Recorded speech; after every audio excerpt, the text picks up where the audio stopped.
best way to keep your house or your apartment clean and tidy is to invite friends over.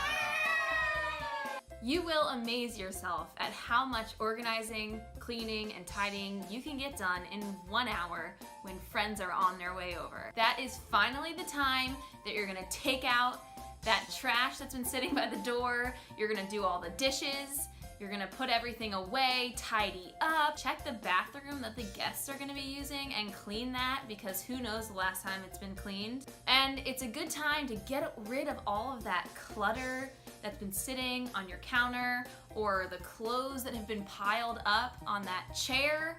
You have to invite friends over to make yourself get it done.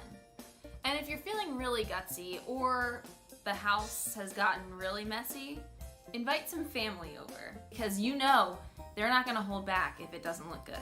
So it's really a win-win. Your apartment gets clean, your house looks great, and you get to spend some time with your friends.